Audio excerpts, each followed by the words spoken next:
Bapau merupakan jajanan kuliner yang dapat dinikmati oleh semua orang, karena Bapau memiliki cita rasa yang berbeda dengan jajanan kuliner lainnya. Kami memiliki inovasi baru dengan menciptakan Bapau berbahan dasar buah-buahan. Tujuan diciptakannya produk ini adalah untuk mengubah perspektif segelintir orang akan jajanan kuliner Bapau yang hanya memiliki varian rasa yang itu-itu saja dan membosankan. Kami di sini membantu orang-orang yang dapat menikmati jajanan sehat dan alami tanpa harus khawatir dengan bahan pengawet. Aspek pasar. Jumlah permintaan pasar. Yang pertama ada rata-rata penjualan produk yaitu 2 pak per orang. Rata-rata penjualannya yaitu 45 orang per hari. Jumlah keseluruhannya adalah 45 orang dikali 360 hari sehingga dapat 16.200 orang. Harga pasarnya yaitu Rp20.000. Kita pakai rumus Q sama dengan N kali P kali Q. 16.200 orang dikali 20.000 dikali 2 pak. Sehingga di tahun pertama kita mendapat penjualan yaitu Rp648 juta. Kondisi persaingan. Kondisi persaingan di dunia kuliner sangat kompetitif. Maka dari itu, kami memiliki strategi untuk menghadapi kondisi persaingan ini. Seperti yang pertama, membuat nama produk yang menarik yang dapat membuat orang-orang memiliki rasa penasaran dan mengetahui akan produk yang dijual. Dan membuat ketertarikan orang-orang agar membeli produk. Yang kedua, memanfaatkan media sosial secara lebih guna mempromosikan produk, agar orang-orang dapat mengetahui produk kami. Karena media sosial merupakan wadah yang sangat membantu hal tersebut. Yang ketiga, melakukan kerjasama dengan influencer yang dapat membantu mempromosikan produk kami secara efektif, dan melakukan kerjasama dengan toko kuliner yang dapat menunjang bisnis kami. Selanjutnya, wilayah pemasaran. Daerah pemasaran untuk produk kami akan mencakup di beberapa wilayah, tetapi produk kami hanya diciptakan di pabrik utama. Pemasaran dapat dilakukan dengan cara kerjasama dengan suatu toko kuliner, warung, dan juga pasar tradisional. Aspek pemasaran. Yang pertama ada segmentasi, yaitu ada aspek geografis, aspek demografis, dan aspek psikografis. Di aspek geografis yaitu ada Jabodetabek. Di aspek demografis yaitu semua jenis usia. Di aspek psikografis yaitu kalangan orang yang memiliki pola atau gaya hidup yang sehat. Yang kedua, target. Bapau yang kami produksi dapat dikonsumsi oleh semua kalangan, mulai dari yang muda maupun yang tua. Konsumen yang kami bidik adalah konsumen yang memiliki gaya hidup sehat, karena produk yang kami pasarkan terbuat dari olahan buah-buahan. Yang ketiga, posisi produk. Produk yang kami ciptakan memiliki kompetitor. Produk kompetitor memiliki harga murah, tetapi dengan kemasan yang tidak menarik. Memiliki varian yang tidak banyak, yaitu hanya coklat, strawberry, dan lain-lain. Sedangkan produk kami berbeda dengan kompetitor lainnya, di mana memiliki keunggulan seperti murah, kemasan berbentuk box, dan ramah lingkungan, memiliki rasa buah-buahan, bentuknya unik, alami, dan sehat. Program pemasaran. Yang pertama, program pemasaran yang kami pilih adalah dengan cara membuka toko online. Yang kedua, program pemasaran untuk mempromosikan, yaitu dengan cara endorsement ke selebgram maupun artis lainnya. Selanjutnya, sikap, perilaku, dan keputusan konsumen. Dari 30 kuesioner yang kami sebarkan ke masyarakat Jakarta Selatan, khususnya di kalangan mahasiswa dan beberapa instansi, 91,7% dari mereka memiliki minat yang besar atas produk kami. Selanjutnya ada bauran pemasaran. Yang pertama ada produk, yaitu Bapau merupakan makanan yang sudah tidak asing lagi di telinga masyarakat. Di Indonesia, nama Bapau sudah umum digunakan sebagai istilah yang merujuk pada kue dengan isi coklat, kacang hijau, dan daging di dalamnya. Kami pun berusaha membuat inovasi baru mengenai Bapau, baik dari segi penampilan dan rasa yang baru. Yang kedua, price atau harga. Paubu dapat dibeli per box. Paubu dihargai Rp20.000 dengan isi 4 paubu di dalamnya. Yang ketiga, place atau tempat. Kami akan membuat gerai-gerai yang akan ditempatkan di daerah yang ramai dan strategi. Yang keempat, promosi, yaitu seiring dengan perkembangan teknologi, kami memilih mempromosikan produk kami di dalam teknologi itu sendiri. Misalnya, mempromosikan di dalam dunia maya yang banyak digunakan oleh masyarakat. Yang kelima, people. Dalam produknya, para produksinya juga memberikan pelayanan yang terbaik bagi para konsumennya. Yang keenam, proses, yaitu memperkenalkan Powbu secara langsung dengan memanfaatkan teknologi dan melakukan promo untuk menarik perhatian konsumen. Yang ketujuh, physical. Eviden perangkat yang kami gunakan oleh kami untuk memperkenalkan Powbu secara luas bisa dilihat dari bentuk Powbu yang mempunyai daya tarik bagi para konsumen, karena terlihat sangat menarik dan membuat konsumen ingin mencobanya. Dikemas secara baik dan ditata di dalam box. Analisis SWOT. Yang pertama ada stretch, yaitu konsep yang kami tawarkan adalah update terkini, harga yang terjangkau, tempat yang strategis, dan keterjaminan makanan yang dijual. Yang kedua, weakness, kurangnya kemampuan untuk menyediakan barang atau ready stock, membuka mindset masyarakat bahwa produk yang kami sediakan juga enak dan tidak kalah dengan bakpao yang biasa. Banyaknya pesaing, butuh waktu pengerjaan yang cukup lama, harga-harga bahan yang tidak stabil. Yang ketiga, opportunity, yaitu permintaan yang terus ada, sosial media yang membantu mempromosikan, masih jarangnya inovasi bakpao dengan rasa dan bentuk yang berbeda. Yang keempat, trade, yaitu mulai banyak yang menjual dengan harga murah, banyaknya saingan dengan inovasi-inovasi baru, pembeli membatalkan pesanan. Saya akan menjelaskan mengenai aspek teknis dan operasional. Bakpao buah memiliki beberapa proses sebelum dapat dikonsumsi oleh konsumen. Berikut saya akan menjelaskan mengenai mekanisme proses produksi. Yang pertama itu ada persiapan bahan baku, lalu peracikan komposisi adonan, kemudian pengadukan adonan dan pengembangan, kemudian pemberian warna pada bakpao, kemudian penimbangan dan pemasukan isi bakpao, lalu proses pengukusan bakpao, setelah itu proses pendinginan bakpao, setelah itu produk dicek apakah gagal atau tidak sesuai dengan standar, kemudian proses pengemasan bakpao, setelah itu produk siap dipasarkan. Di dalam mekanisme proses produksi bakpao buah, mesin dan peralatan merupakan hal yang penting guna menunjang proses operasional. Dalam pembuatan produk, berikut akan saya jelaskan mengenai mesin, peralatan, karyawan, dan waktu yang dibutuhkan guna menjalankan proses produksi bakpao buah. Proses persiapan bahan baku membutuhkan karyawan sebanyak 2 orang dan waktu yang dibutuhkan sebanyak 5 menit.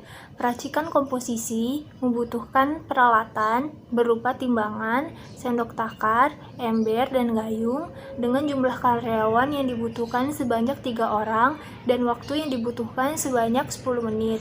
Pengadukan adonan membutuhkan mesin berupa mixer, peralatan berupa solet, karyawan yang dibutuhkan sebanyak 2 orang, dan waktu yang dibutuhkan sebanyak 40 menit.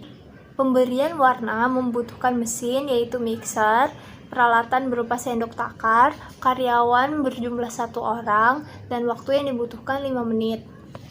Proses penimbangan dan pemasukan isi bakpao membutuhkan mesin berupa mesin isian bakpao, peralatan berupa timbangan, loyang, baskom, dan rak bakpao dengan jumlah karyawan berjumlah 10 orang dan waktu yang dibutuhkan 30 menit. Proses pengukusan membutuhkan mesin berupa oven dengan jumlah karyawan sebanyak 3 orang dan waktu yang dibutuhkan sebanyak 15 menit. Proses pendinginan membutuhkan karyawan berjumlah 3 orang dan waktu sebanyak 10 menit. Proses pengemasan membutuhkan peralatan berupa box, kardus, dan label dengan jumlah karyawan sebanyak 10 orang dengan waktu yang dibutuhkan 15 menit. Jadi, jumlah produk yang dipasarkan berjumlah 3.600 pieces dibagi 2 jam 10 menit, yaitu 130 menit. Saya akan mempresentasikan tentang aspek manajemen dan SDM. Dalam perencanaan pembukaan pabrik bakpao buah dengan produk Powbu, diperlukannya suatu perencanaan yang matang, terutama dari aspek manajemen dan SDM yang matang. Untuk kepentingan pabrik bakpao ini, ada beberapa hal yang harus diperhatikan oleh PT Citara untuk penetapan sumber daya di pabrik bakpao buah yang akan dibangun. Aspek SDM, perencanaan atau peramalan SDM berdasarkan fungsi atau tingkat jabatan. Direktur keuangan ada 1, manajer keuangan ada 1, staf keuangan ada 10, non-staf keuangan ada 10, jumlahnya 22. Direktur pemasaran ada 1, manajer pemasaran ada 1, staf pemasaran ada 2, non-staf pemasaran tidak ada, jumlahnya 4. Direktur operasional ada 1, manajer operasional ada 1, staf operasional ada 10, non-staf operasional tidak ada, jumlahnya 12.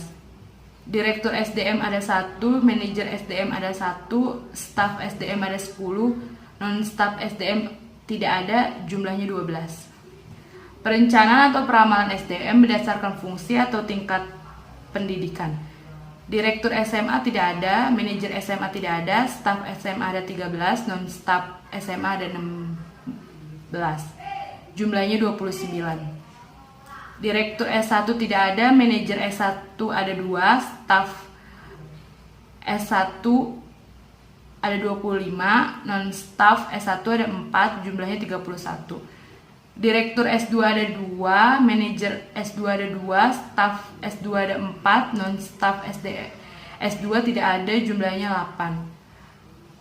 Direktur S3 ada 2, manajer S3 tidak ada, staf S3 tidak ada, non-staf S3 tidak ada, jumlahnya 2. Perencanaan pelatihan atau pengembangan SDM. Akunting direktur ada 1, salesmanship direktur ada 1, penganggaran direktur ada 1, leadership direktur ada 1, jumlahnya 4. Akunting manager ada 1, salesmanship manager ada 1, penganggaran manager ada 1, leadership manager ada 1, jumlahnya ada 4.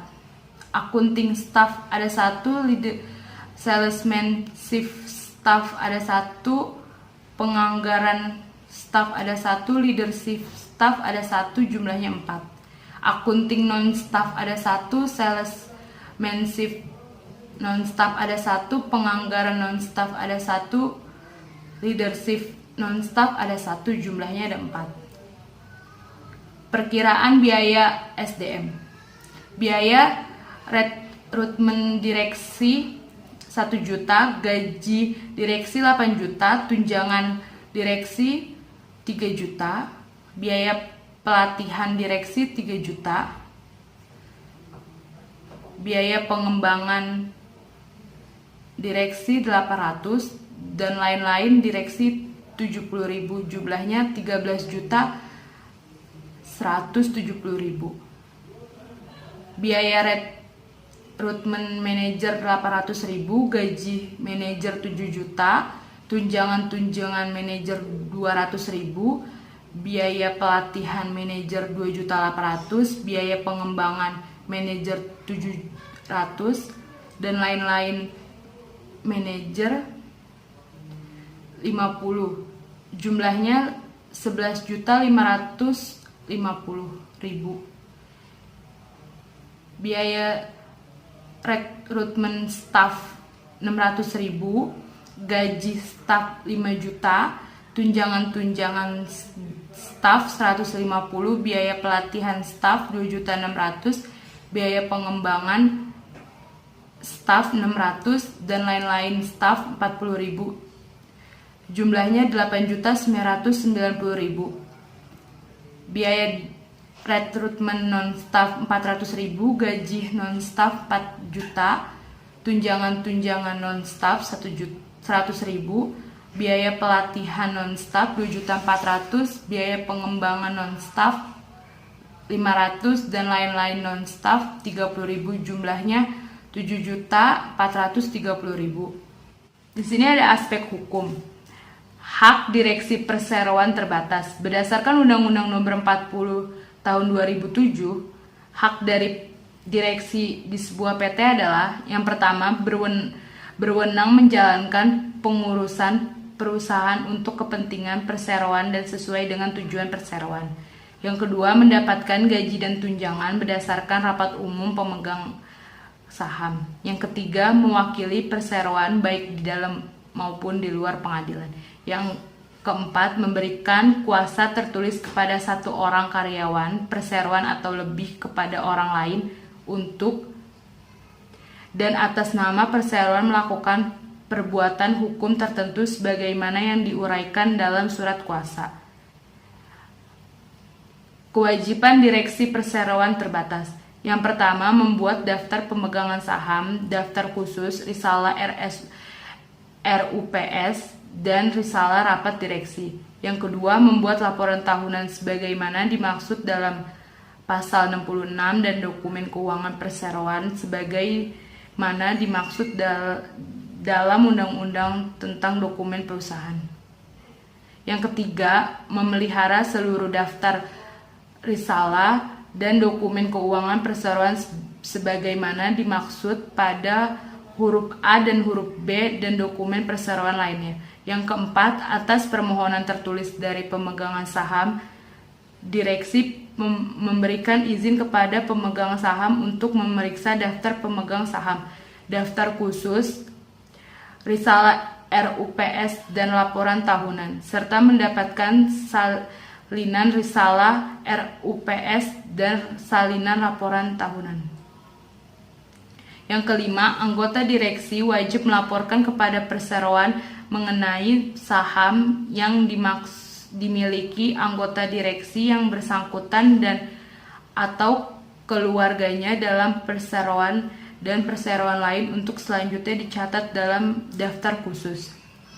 Yang keenam, wajib meminta persetujuan RUPS untuk mengalihkan kekayaan perseroan, menjadikan jaminan utang kekayaan perseroan yang merupakan lebih dari 50% jumlah kekayaan bersih perseroan dalam satu transaksi atau lebih baik yang berkaitan dengan satu sama lain maupun tidak. Langkah-langkah mendirikan PT. Yang pertama, mempersiapkan data pendirian PT. A. Nama PT, PT Cita Rasa. B. Tempat dan kedudukan PT. C. Maksud dan tujuan PT. D. Struktur permodalan PT. E. Pengurus PT. Yang kedua, membuat akta pendirian di notaris. Yang ketiga, pengesahan SK Menteri Pendirian PT. Yang keempat, mengurus domisili kelurahan. Yang kelima, mengurus MPWP di kantor pajak. Yang keenam, mengurus izin usaha. Yang ketujuh, mengurus TDP, tanda daftar perusahaan. Legalitas. Yang pertama, akta pendirian usaha. Yang kedua, MPWP badan usaha. Yang ketiga, surat izin usaha perdagangan atau SIUP. Yang keempat, surat keterangan domisili perusahaan SKDP. Yang kelima, tanda daftar perusahaan atau TDP. Yang keenam, merek dagang. Persyaratan umum pendirian perseroan terbatas atau PT adalah 1. Fotokopi KTP, NPWP, dan KK para pemegang saham dan pengurus minimal 2 orang. Yang kedua, foto direktur ukuran 3x4 latar belakang merah. Yang ketiga, kopi PBB tahun berakhir sesuai domisili perusahaan. Yang keempat, kopi surat kontrak atau sewa kontrak atau bukti kepemilikan tempat usaha. Yang kelima, surat keterangan domisili dari pengelolaan gedung jika berdomisili di gedung perkantoran. Yang keenam, surat keterangan RT atau RW atau jika dibutuhkan untuk perusahaan yang berdomisili di lingkungan perumahan khusus luar Jakarta. Yang ketujuh, kantor berada di wilayah perkantoran atau plaza atau ruko atau tidak berada di wilayah pemukiman. Yang kedelapan, surat keterangan zonasi dari kelurahan.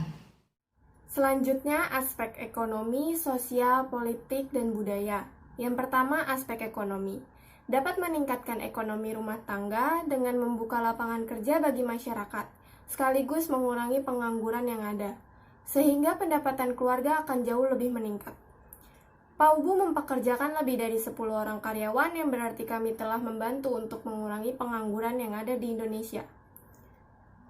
Dan meningkatkan lebih dari 10 keluarga yang memberikan pengaruh positif bagi keluarga tersebut.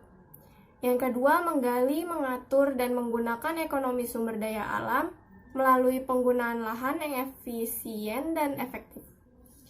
Yang ketiga, meningkatkan perekonomian pemerintah lokal melalui menambah peluang dan kesempatan kerja. Selanjutnya, aspek sosial. Yang pertama, dengan dilakukannya alih teknologi kepada pekerja dengan cara yang terprogram dengan baik, maka diharapkan tidak hanya meningkatkan skill pekerja, tetapi juga sikap mental sebagai tenaga kerja yang andal dan semakin kokoh. Yang kedua, pengaruh positif bagi warga sekitar, yaitu bisnis ini hendaknya dapat berpengaruh positif bagi masyarakat, tidak hanya berdampak yang dapat meningkatkan atau semakin baiknya kondisi lingkungan sekitar, tetapi kami melakukan seperti bantuan sosial untuk lingkungan sekitar. Selanjutnya, aspek politik. Bisnis kami mengharapkan kondisi negara dalam kondisi good news, yang dimaknai dengan berita-berita yang dapat diterima masyarakat tentang berbagai faktor atau kondisi suatu negara yang berhubungan dengan dunia bisnis, di mana dinilai mendukung dan memiliki potensi mendatangkan keuntungan bagi dunia bisnis. Dari sisi aspek budaya, dalam bisnis kami untuk dampak budaya pada tempat yang kami bangun, kami akan membuat kemasan yang sesuai dengan lambang kota tersebut dan sedikit modernisasikan budaya sekitar. Selanjutnya, aspek risiko. Yang pertama, aspek risiko pada SDM, seperti karyawan yang tidak memiliki etika yang baik dan karyawan yang tidak mengerjakan tugasnya sesuai job desk. Lalu, risiko pada aspek keuangan, seperti adanya biaya produksi yang berlebihan. Risiko pada pemasaran, banyaknya kompetitor yang timbul, dan persaingan harga dengan kompetitor yang ada. Risiko pada aspek produksi, barang yang tidak sesuai dengan yang kami inginkan. Risiko pada aspek sistem informasi, adanya perubahan data yang tidak jelas. Mengenai aspek AMDAL, pabrik kami yaitu PT Citra Rasa tentunya akan memberikan dampak terhadap lingkungan, baik dampak positif maupun dampak negatif. PT Citra Rasa tidak memberikan pengaruh negatif terhadap pencemaran air di sekitar pabrik karena dalam pembuatan bakpao, PT Citra Rasa tidak menggunakan zat kimia berbahaya yang dapat memengaruhi perubahan air di lingkungan sekitar. Dalam memerhatikan lingkungan hidup terhadap udara, PT Citra Rasa sangat memerhatikan proses operasionalnya dalam hal pemanggangan dengan cara membuat cerobong asap dalam upaya untuk menetralisir kepulan asap, hasil pemanggangan, dan asap yang ditimbulkan dari proses operasional kami. Proses operasional kami merupakan asap yang tidak berbahaya dan tidak berbau. Tujuan dilibatkannya masyarakat dalam proses AMDAL dan izin lingkungan agar masyarakat mendapatkan informasi mengenai rencana usaha atau kegiatan yang berdampak penting terhadap lingkungan. Masyarakat dapat menyampaikan saran, pendapat, atau tanggapan atas rencana usaha atau kegiatan yang berdampak terhadap lingkungan. Masyarakat dapat terlibat dalam proses pengambilan keputusan terkait dengan rekomendasi kelayakan atau ketidaklayakan atas rencana usaha atau kegiatan yang berdampak terhadap lingkungan. Masyarakat dapat menyampaikan saran, pendapat, atau tanggapan atas proses izin lingkungan. Aspek keuangan, kebutuhan dana, jumlah tanah senilai 190 juta rupiah, jumlah bangunan pabrik dan kantor utama senilai 500 juta rupiah, 20 tahun, penyusutan senilai 25 juta rupiah. Nilai sisa pada akhir tahun kelima senilai 500 juta rupiah. Jumlah mesin senilai 10.190.000 rupiah, 5 tahun, penyusutan senilai 2.038.000 rupiah. Nilai sisa pada akhir tahun kelima senilai 10.000 Rp190.000. Jumlah praoperasi senilai Rp5 juta. 5 tahun, penyusutan senilai Rp1 juta. Jumlah total senilai Rp705.190.000. Total penyusutan senilai Rp28.038.000. Total nilai sisa pada akhir tahun kelima Rp510.190.000. Sumber dana: jumlah modal sendiri senilai Rp352.595.000. Jumlah pinjaman bank senilai Rp352.595.000. Jumlah totalnya senilai Rp705.190.000. Mengenai biaya modal. Biaya modal kami dapatkan dari pinjaman bank dan modal sendiri. Untuk biaya modal pinjaman bank sebesar 12% dan biaya modal sendiri sebesar 15%. Biaya modal rata-rata pinjaman bank sebesar 5,25% dan biaya modal rata-rata modal sendiri sebesar 5,50% dengan total 11%. Angsuran pinjaman. Jumlah peminjaman sebesar Rp352.595.000 dengan bunga per tahun sebesar 12%, angsuran 5 tahun, dan angsuran pokok sebesar Rp70.519.000. Untuk saldo pinjaman tahun pertama sebesar Rp352.595.000 dengan angsuran Rp70.519.000 dan bunga sebesar Rp42.311.400. Saldo pinjaman tahun kedua sebesar Rp282.076.000, angsuran tahun kedua sebesar Rp70.519.000 dan bunga sebesar Rp33.849.120. Untuk saldo pinjaman tahun ketiga sebesar Rp211.557.000 dengan angsuran sebesar Rp70.509.019 dan bunga sebesar Rp25.386.840. Untuk saldo pinjaman tahun keempat sebesar Rp141.038.000. Untuk angsuran sebesar Rp70.519.000 dan bunga sebesar Rp16.924.560. Untuk saldo pinjaman tahun kelima sebesar Rp70.519.000, untuk angsuran sebesar Rp70.519.000, untuk bunga sebesar Rp8.462.280. Ini adalah perkiraan laporan laba rugi kami. Di tahun pertama sampai tahun kelima, penjualan kami meningkat 5%, yaitu di tahun pertama 648 juta, sehingga di tahun kelima 787.640.000. Begitupun dengan HPP dari tahun pertama sampai tahun kelima, yaitu meningkat sebesar 5%. Di tahun pertama 226.800.000, sehingga di tahun kelima yaitu 275.674.000. Tetapi beban operasional dan biaya penyusutannya dari tahun pertama sampai tahun kelima itu sama, sehingga net income pada tahun pertama yaitu Rp233.153.025 perak. Di tahun kedua, net income-nya yaitu Rp254.753.880. Di tahun ketiga, net income-nya yaitu Rp282.565.035 perak.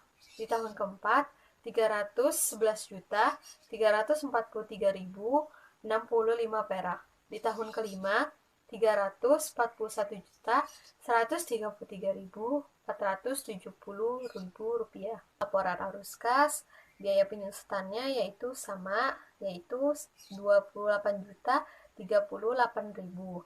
Di tahun pertama bunganya Rp30.022.475. Ya, sehingga mendapat proset yaitu Rp298.213.500. Di tahun kedua bunganya Rp29.617.980, sehingga prosetnya Rp312.409.860.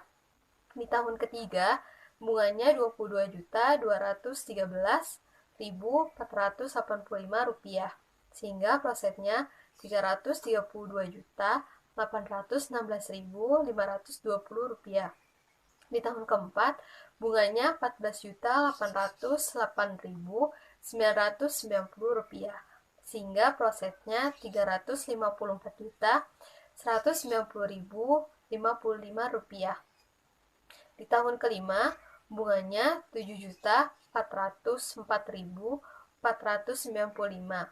Tetapi di tahun kelima ada terminal value yaitu Rp510.190.000, sehingga prosetnya yaitu Rp868.765.965. Kemudian payback period. Pada tahun pertama prositnya Rp298.213.500 dengan akumulasi jumlah yang sama.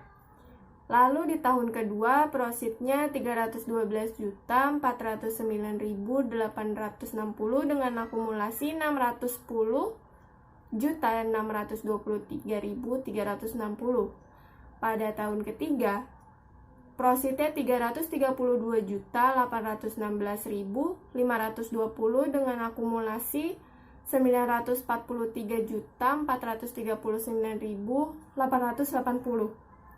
Tahun keempat prositnya Rp354.190.055 dengan akumulasi Rp1.229.935. Di tahun kelima prositnya Rp886.765.965 dengan akumulasi Rp2.194.395.900. Lalu perhitungan payback periodnya adalah Rp705.190.000 dikurangi Rp610.623.360 yang mendapatkan hasil Rp94.566.640.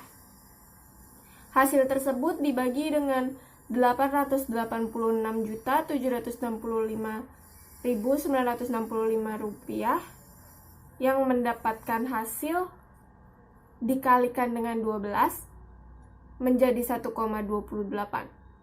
Payback period dari perusahaan kami adalah 1 tahun 2 bulan 8 hari. Kemudian present value. Pada tahun 1 sampai 5 dengan profit yang sama memiliki PVIV dengan 11%. Pada tahun pertama 1,11, tahun kedua 1,2321, tahun ketiga 1,367631, tahun keempat 1,51807041, pada tahun kelima 1,68505816. Present value yang dihasilkan adalah pada tahun pertama Rp268.860.810.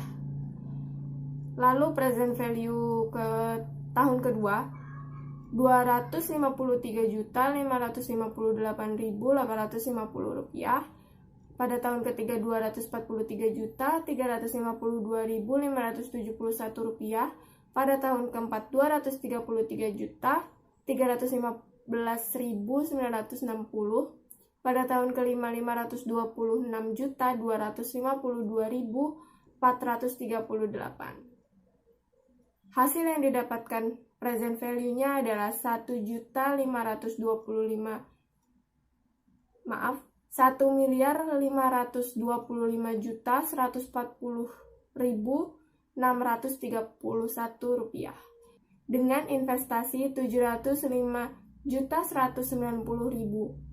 Hasil yang didapatkan untuk NPV pertama adalah 819.950.631. Selanjutnya present value yang kedua, pada tahun pertama sampai tahun kelima memiliki profit yang sama dengan PVIV 43%, pada tahun pertama 1,43, pada tahun kedua 2,0449, pada tahun ketiga 2,924207, pada tahun keempat 4,181616101, pada tahun kelima 5,97971089. Present value yang dihasilkan pada tahun pertama 208.540.909